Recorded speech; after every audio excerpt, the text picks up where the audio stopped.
Army में उप प्रमुख लेफ्टिनेंट जनरल मनोज पांडे को अब एक नई जिम्मेवारी दी गई है। वो थल सेना के नए प्रमुख होंगे। ये पहले ऐसे आर्मी चीफ हैं जो इंजीनियरिंग कोर्स से आते हैं और यही बात इन्हें खास बनाती है। केंद्र सरकार ने इनकी नियुक्ति को हरी झंडी दे दी है और आगामी 30 अप्रैल को लेफ्टिनेंट जनरल मनोज पांडे को भारतीय सेना का कमान सौंप दी जाएगी। मनोज पांडे देश के पहले इंजीनियर होंगे जिन्हें सेना प्रमुख की कमान सौंपी जाएगी।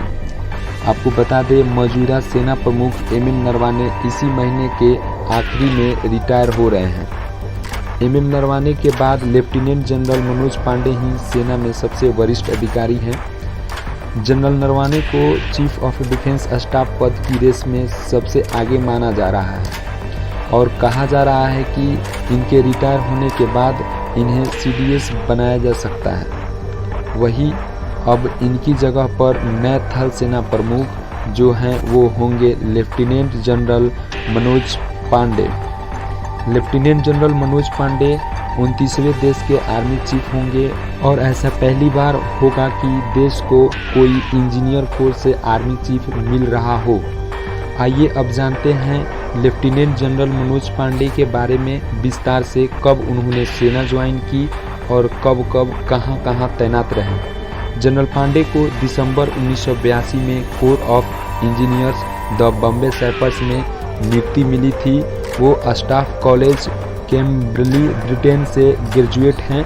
उन्होंने आर्मी वार कॉलेज महू और दिल्ली में नेशनल डिफेंस कॉलेज यानी एनडीसी में हायर कमांड कोर्स में हिस्सा लिया।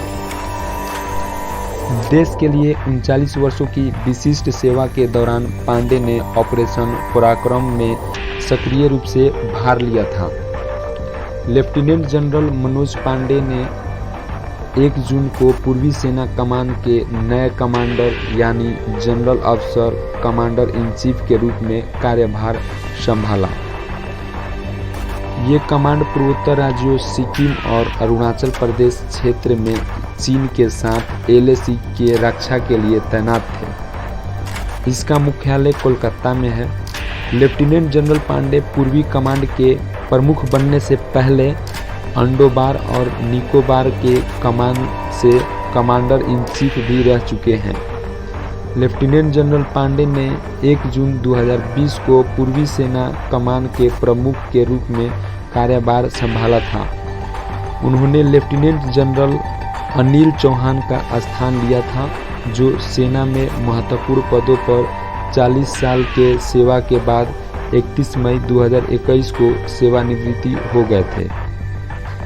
आपको बता दें कि इसी के साथ देश को उसका 29वां आर्मी चीफ मिल चुका है और इस नाम पर मुहर भी लग चुका है।